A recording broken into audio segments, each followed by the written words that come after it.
A Escada de Jacó, livro psicografado por Carlos Antônio Bacelli, pelo espírito Inácio Ferreira. Capítulo 12. Somos deuses, concluiu o mentor, mas ainda deuses não somos. É impressionante, disse Modesta, a incapacidade do espírito encarnado fixar o pensamento.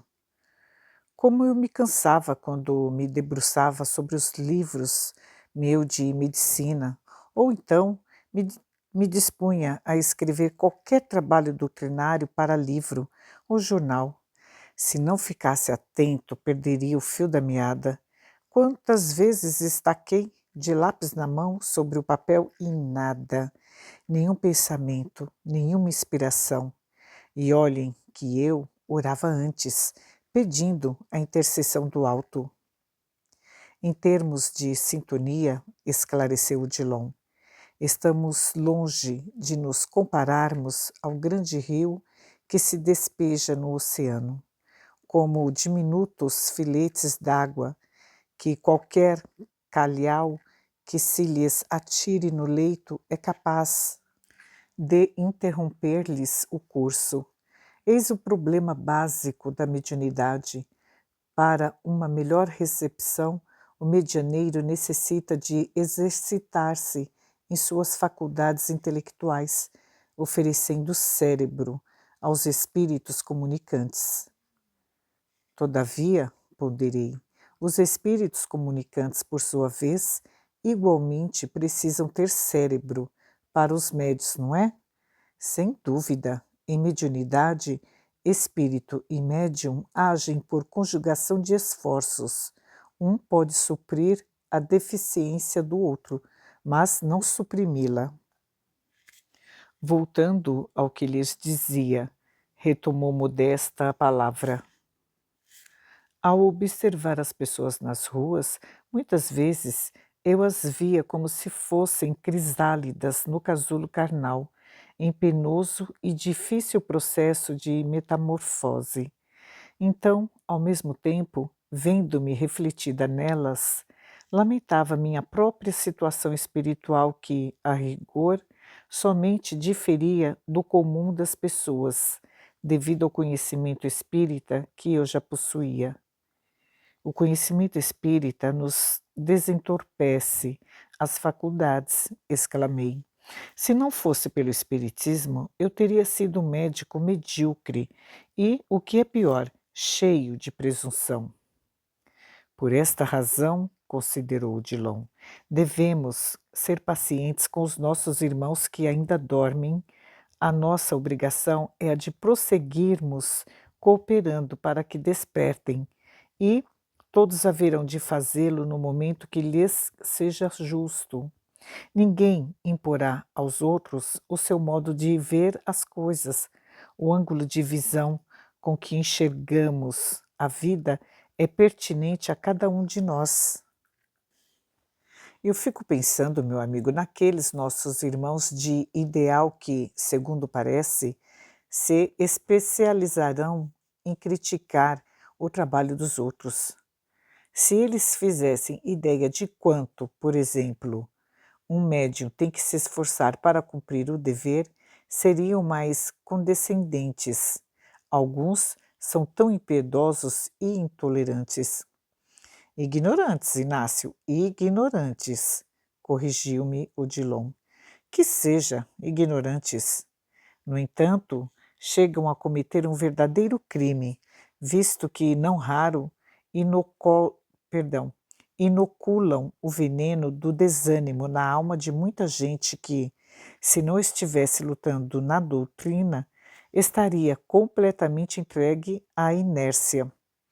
Infeliz daquele que servir de pedra de tropeço no caminho de alguém, e muitos o fazem por sentimento de inveja. Sinceramente, concordou Modesta, eu teria medo de ser médium na Terra nos dias de hoje. Cumpramos da melhor forma com que nos cabe e estejamos mais atentos à voz da consciência que à dos homens, pontificou o mentor. Ninguém é infalível no que faz ou no que fala. O problema, no entanto, doutor, conforme o senhor sabe, é que muitos que estão travando agora os seus primeiros contatos com o Espiritismo, depois de séculos e séculos de descaminhos, se sentem decepcionar pelos que são espíritas há mais tempo, em se retraindo, quando haverão de novamente dele se aproximar. Às vezes, os espíritos que lhes querem bem pelejam exaustivamente para colocá-los em contato com a doutrina, criando situações que o favorecessem, mobilizando influências no mundo espiritual e esperando a época oportuna, assim como o agricultor espera pelo vicejar da semente lançada à terra. Para aparecer alguém e colocar tudo a perder, não é, Modesta? Eu não sei o que o Odilon tem a dizer, mas no que me compete, eu o mandaria às favas. O espiritismo não tem dono e a mediunidade também não. Se na condição de espírita tivesse que prestar obediência a alguém, eu não seria espírita. Vocês me conhecem e nesse ponto sou radical. O dia em que o espiritismo tiver chefes, ele estará perdido. Se as nossas instituições se transformassem em igrejas e o nosso movimento se hierarquizasse, até logo. Eu estaria me despedindo. Não seria de fato uma grande perda, mas continuaria sendo espírita ao meu modo, em qualquer parte do mundo.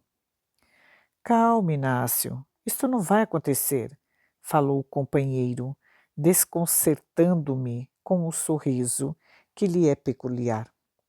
Realmente não vai, pois seria o cúmulo, mas se não permanecêssemos, ou melhor, se nós não permanecermos vigilantes, vivos e mortos, esse pessoal intelectualizado acabará com tudo, falsamente intelectualizado, diga-se de passagem. A gente tem que tomar cuidado, porque senão se torna um personalista às vessas. Mas lá no sanatório, mesmo eles tentarem se infiltrar de todas as formas, o espírito obsessor, a gente sabe que é obsessor. O adversário da causa, a gente sabe que é adversário, mas o espírita que, a pretexto de defender a pureza doutrinária, é um lobo em pele de cordeiro, por esse motivo é que eu não aceitava ingerência no sanatório. Se tivesse fraquejado, eles não teriam esperado que desencarnasse a fim de me colocarem para fora. Apesar de não ligarem para o que dizem, Inácio, às vezes eu me entristeço com o que, deste outro lado, ouço um ou outro companheiro comentar da Terra sobre a minha atuação como espírita e como médium. Acusam-me de ter sido uma médium sem doutrina e uma espírita vaidosa, que estimava cuidar em excesso da própria aparência. Inclusive, quem faça insinuações maledicentes a meu respeito. Se esse pessoal tivesse sustentado a luta que sustentamos e recebesse as injúrias que recebemos dos inimigos do Espiritismo, não se aborreça, Modesta, cada qual prestará contas à consciência, e como você sabe, mesmo que não queiramos, a morte nos induz à inevitável introspecção. A menor acusação que lançamos contra alguém nos permanece ecoando nos recônditos do ser e a razão. De fato, nunca está ao lado de quem critica com escusa intenção. Inácio, disse bem, minha irmã, ponderou Odilon com tranquilidade. Os que assimilam o espírito da doutrina não fazem referências descaridosas sobre quem quer que seja, pois sabem que a palavra leviana repercute com força semelhante a uma altitude, perdão, a de uma atitude insensata.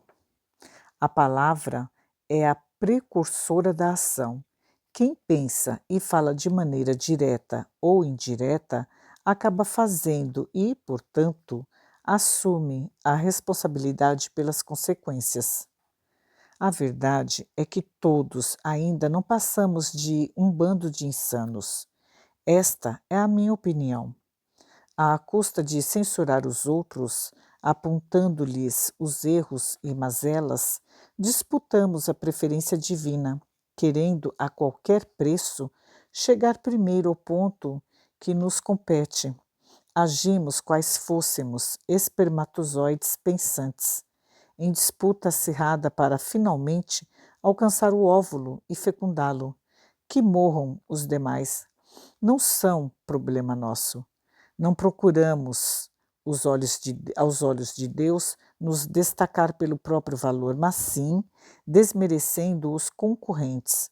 Somos filhos tão personalistas que queremos o colo do Pai só para nós, mesmo que, para tanto, tenhamos que atentar contra o direito dos nossos irmãos. Odilon, sorrindo dos meus argumentos, considerou: Inácio, não se trata propriamente de insanidade, mas de paixão, que ainda não virou amor. A paixão nos desequilibra temporariamente. Amamos tanto a Deus, mas não compreendemos o amor com que o amamos, ou devemos amá-lo, pois o amamos com um sentimento que é contrário ao verdadeiro amor, o de posse exclusivista, disse-nos o Senhor. Por quê? Porque quem se exaltar será humilhado, e quem se humilhar será exaltado. O nosso real interesse por Deus é mensurado pelo interesse que dispensamos ao próximo, pretendendo tirá-lo do nosso caminho. Evitamos o degrau de ascensão aos páramos que almejamos atingir. Sozinho, ninguém chegará a Deus. Os espíritos superiores que retornam à Terra não o fazem apenas com o propósito de nos auxiliar, mas igualmente com o de, em nos auxiliando, dar sequência à sua maior identificação com o Criador. Quanto mais nos elevamos na escala evolutiva, mais nos sentimos responsáveis pelos que se movimentam na retaguarda. Do amor a um só, devemos passar ao amor pela humanidade inteira e desta para o amor por todos os seres do universo. Somos predestinados a amar eternamente. Apenas o amor de Deus se basta. O amor do homem, mesmo depois de angelizado, jamais haverá de contentá-lo. É nisso, Inácio, que se resume o eterno prazer ou, por outras palavras, a eterna alegria. Quando logramos estender a nossa capacidade de amar para além dos próprios limites, a renúncia não nos imporá nenhum tipo de sofrimento e, a exemplo do Cristo, o martírio na cruz será a nossa suprema realização.